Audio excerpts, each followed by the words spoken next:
Et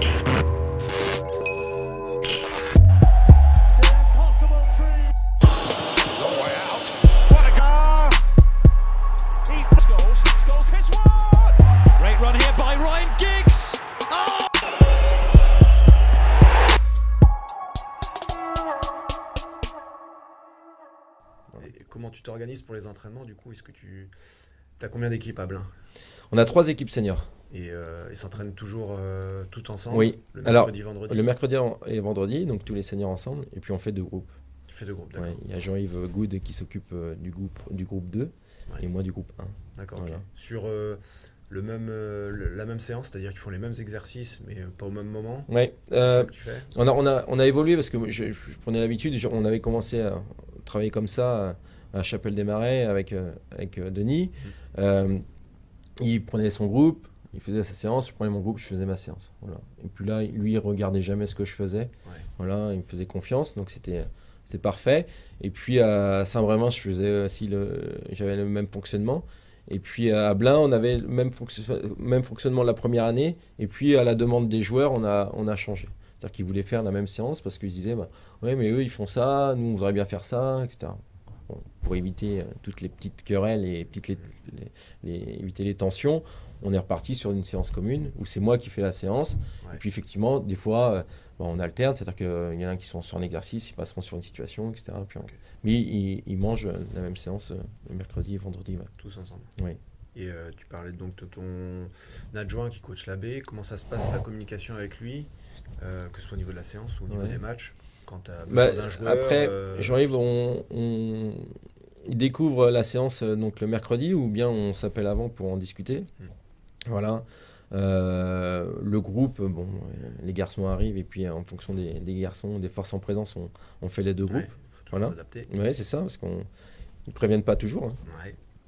Donc voilà, on s'adapte, mais ça se passe plutôt bien. Et la communication, après, on s'appelle le dimanche soir, ou si on ne se voit pas le lundi matin pour faire un bilan de ce qui s'est passé ce week-end. On discute. Voilà, et puis la porte entre les 2 équipes est toujours ouverte. C'est-à-dire que voilà, si vraiment il y a un joueur qui mérite, il n'y a aucun souci. S'il y a un joueur qui démérite en équipe Fagnon, il ira se ressourcer en équipe réserve. Ouais. Non, il y a du lien et ça se passe plutôt bien. Plutôt bien, ouais. C'est bien assimilé par les joueurs.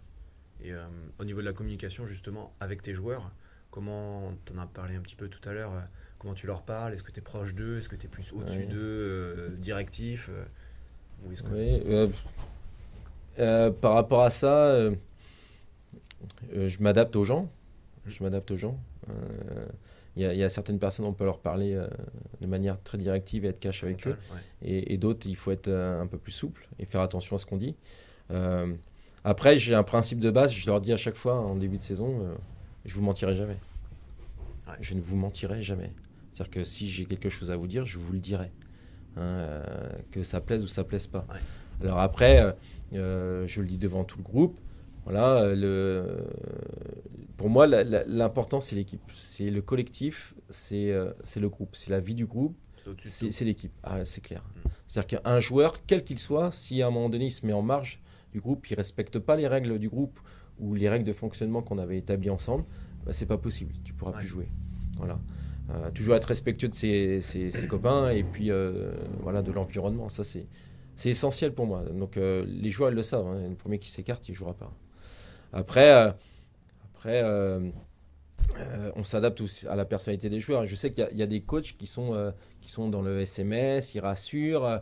Je suis pas trop comme ça. C'est-à-dire que je pense que la calinothérapie, elle a ses limites. Quoi. C'est-à-dire qu'on peut pas. Moi, je pense que souvent unidirectionnel aussi. Ouais, c'est ça. Coach-joueur. Ouais, c'est ça. Au moment où tu auras besoin du joueur. Ouais, c'est ça. Et on vire à la démagogie. C'est-à-dire qu'on dit au joueur ce qu'il a envie d'entendre. Voilà, dans un but pour soi d'arriver à ses fins personnelles. Et ça, on en parlait tout à l'heure avec certains éducateurs. Qui a raison, j'en sais rien, je sais pas. Peut-être eux, ça fonctionne à un moment T. Mais lorsque le joueur va s'apercevoir qu'on lui ment, qu'on lui dit pas la vérité, il va tomber de haut ou il va pas comprendre. Ouais. Souvent, c'est ça. C'est-à-dire que, oh non, mais t'es bon, j'ai besoin de toi. Mais non, tu fais des bonnes choses, etc. Mais en fait, non, non. La vérité, c'est que t'as pas été bon là. Alors corrige ce que t'as pas été bon. Je veux bien t'aider à savoir ce qui a été ou pas été, mais je te mens pas. Voilà, je vais pas te faire un câlin pour dire, non, j'ai besoin de toi, etc. Ouais, être négatif, des fois, c'est rendre service. Mais Finalement, oui, hein. forcément. Et puis la critique, elle est positive ou négative, mais ça nous fait avancer. Bien sûr. Il faut que ce soit constructif. Il faut toujours en tirer quelque chose. Voilà, c'est C'est ça. aux joueurs de Voilà, donc en tirer quelque chose. voilà, je sais il y a certains collègues qui sont avec les SMS. Ouais, les SMS le dimanche soir, t'inquiète pas, je suis derrière toi. Nanana. Non, moi je préfère une discussion entre quatre yeux dans mon vestiaire. On discute. S'il a des soucis, il me le dit. On essaye de trouver une solution ensemble. S'il y a un recadrage à faire, il y a un recadrage à faire. Mais ça va se faire entre quatre yeux sur un fond de vérité. Voilà. Et tu ressors du vestiaire, du bureau, avec parfois ta valise pleine.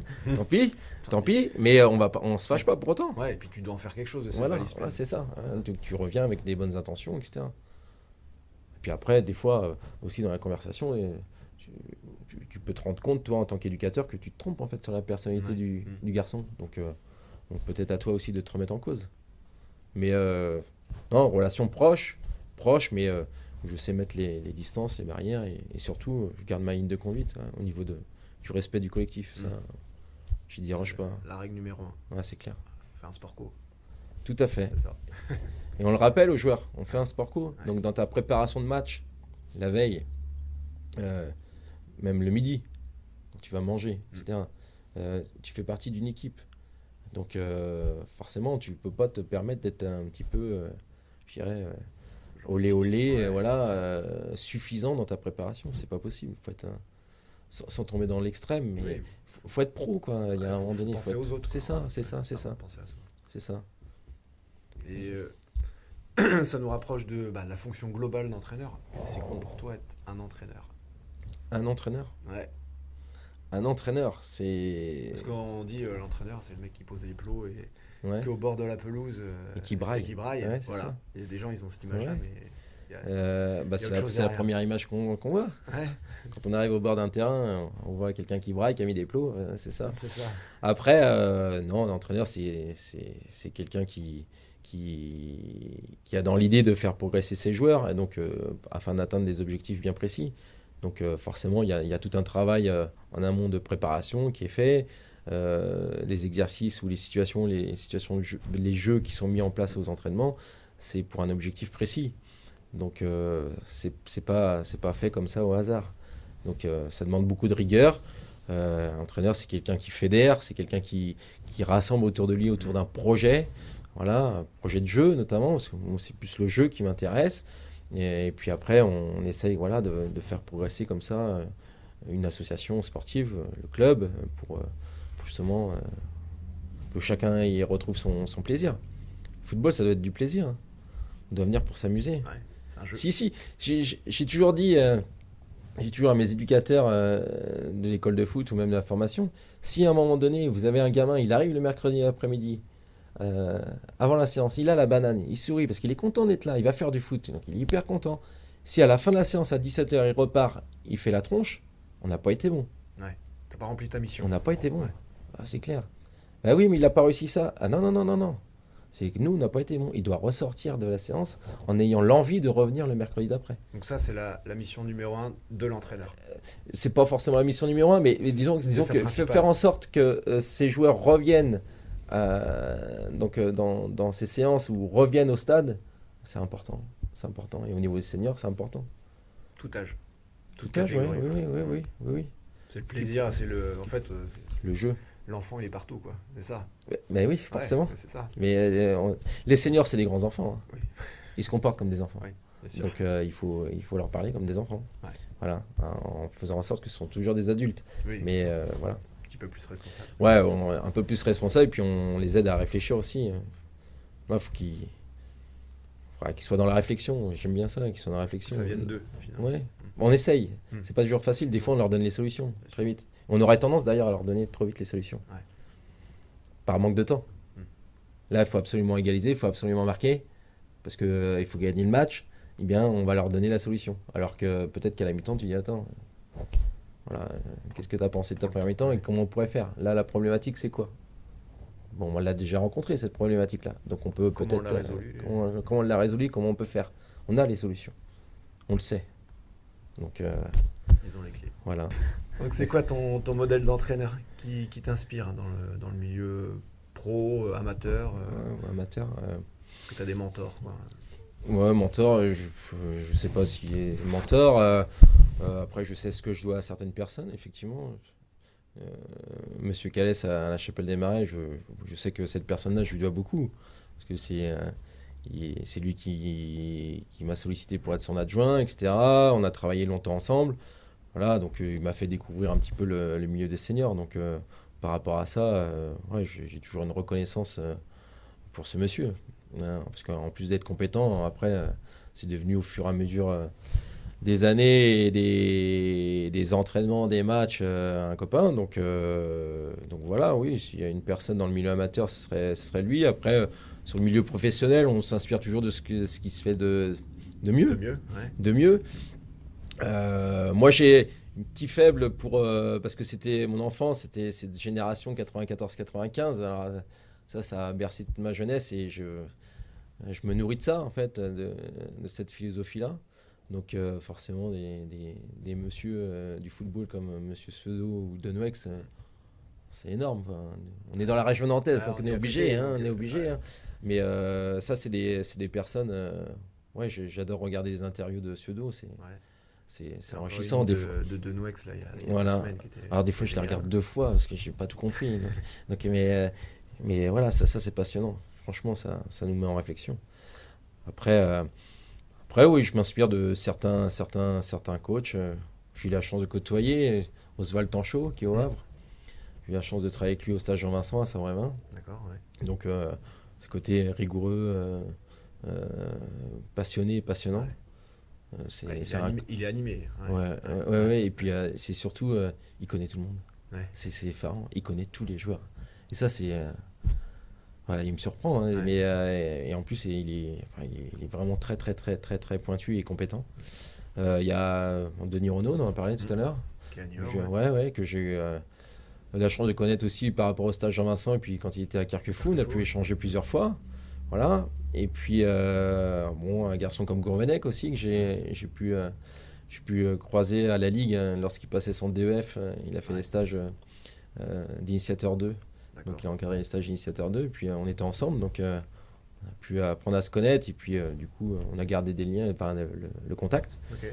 Donc, je vais d'ailleurs aller le voir là, bientôt. Là. Ouais. Je devais y aller pendant Noël, mais ça n'a pas pu se faire. Mais oui, des garçons comme ça, c'est toujours enrichissant de discuter avec eux. Parce que nous, on n'a pas forcément l'opportunité ou la chance de pouvoir progresser.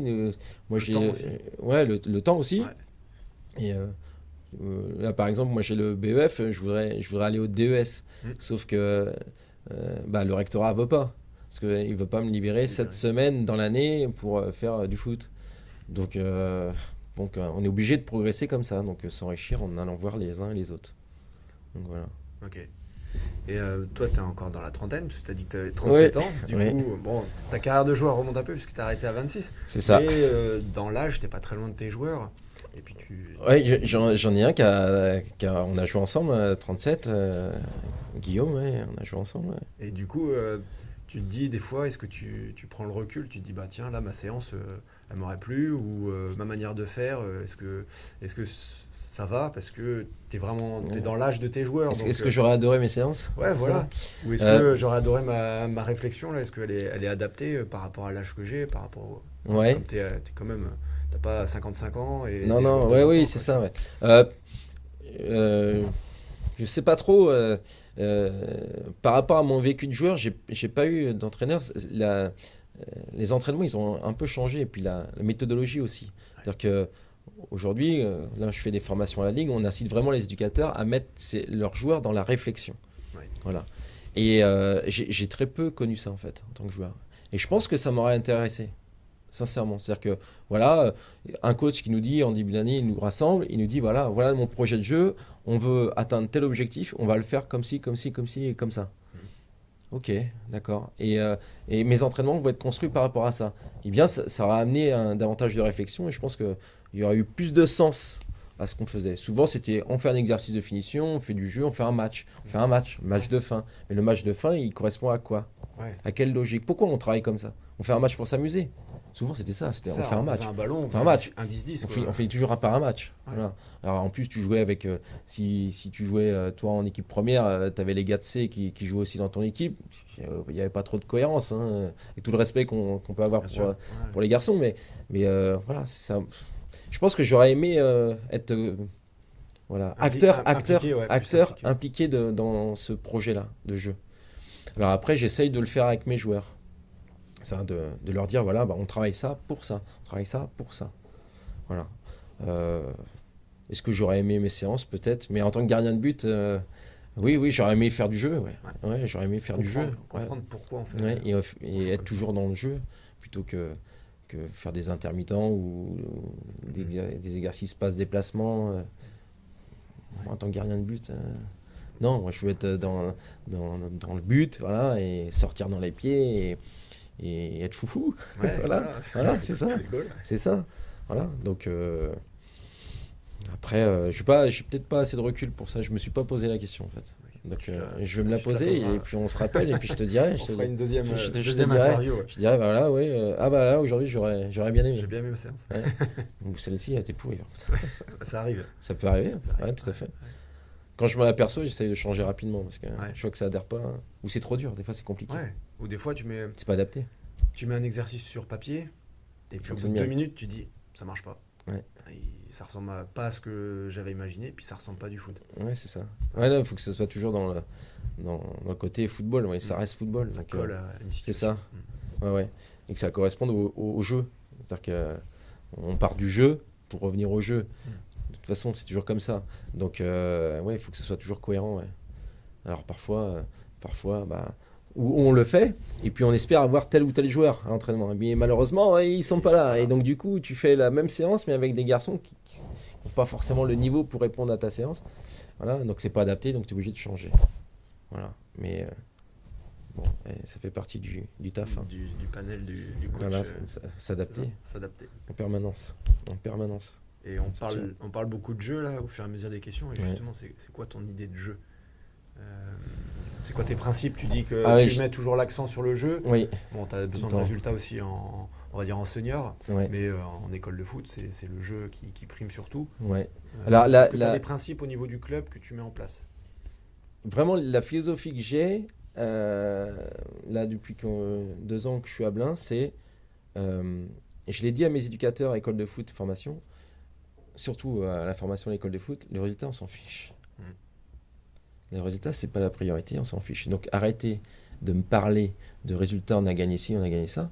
Moi je m'en fiche. Parle-moi de comment ça s'est passé le match, les contenus, les principes de jeu qu'on a mis en place dès le départ. On a établi un projet de jeu il y a 2 ans qui repose sur certains principes de jeu. Et là, cette année, on travaille sur 8 principes de jeu. Il y a 4 principes offensifs, 2 principes à la transition et 2 principes défensifs. D'accord. On travaille là-dessus. Et on travaille que ça. Et nos séances, elles sont construites que par rapport à ça. Ok. Alors après, les principes de jeu, je ne vais pas forcément les dire parce qu'il y a les coachs qui vont écoutent. écouter. Mais on essaye vraiment de travailler que sur ce fil rouge-là. Et donc, que ce soit au niveau de la formation et puis des seniors, eh bien on travaille les séances sur soit les principes de jeu offensif, soit on travaille sur la transition en fonction de là où on est rendu et de la planification qu'on a pu faire. Tu fonctionnes par cycle du coup? Est-ce que tu vas te Oui. mettre un cycle? Alors j'ai fonctionné transition, par cycle jusqu'à la trêve. On a eu la malchance, c'est en juin dernier, on apprend qu'en fait on était interdit de recrutement. D'accord. Et que notre équipe B, qu'on avait tout fait, parce que c'était l'objectif de la saison dernière, faire grimper l'équipe B ne monte pas. On apprend ça le 15 juin. 15 juin, donc tu imagines un petit peu les relations qui étaient un peu tendues dans le club. Il fallait éclaircir cette situation et définir les responsabilités de chacun. Et donc forcément, ça crée des tensions. Il y a des joueurs qui nous ont quittés. Donc on a perdu une dizaine de joueurs quand même en senior pas forcément l'équipe première, mais entre la B et la C, une dizaine de joueurs. Sachant qu'on est interdit de recrutement. Sachant qu'on veut développer la formation et faire en sorte que nos gamins progressent, mais sans forcément les griller et les mettre directement en senior. Donc par rapport à ça, on a eu une réflexion au niveau du jeu. Et j'ai dit à mes dirigeants, je dis, ne m'embêtez pas avec les résultats. Jusqu'à la trêve et à la fin des matchs allés, je ne regarderai jamais le classement. Donc me dites pas, on est 8e, on est premier, on est... Non, non, non, non, je m'en fiche complet. Et ne me parlez pas des autres, parce que je m'en fiche. Moi, on va travailler que sur les contenus et on verra où on est après la trêve. D'accord. Voilà. Et on a fait la même chose avec toutes les équipes. D'accord. Alors, après, ce serait mentir de dire, on va pas sur le site de la Ligue pour voir où on en est. Oui. On jette un coup d'œil, forcément. Ne serait-ce que pour voilà. voir où est l'adversaire. Voilà, c'est ça. Mais on se focalise pas là-dessus. Et donc, on a travaillé vraiment que les contenus. Vraiment que les contenus. Voilà, de août jusqu'à janvier, que les contenus, que nos principes de jeu. Et on les a tous abordés. Et en fonction de ce qu'on met en place le dimanche, eh bien, on travaille plus ou moins tel ou tel contenu, etc.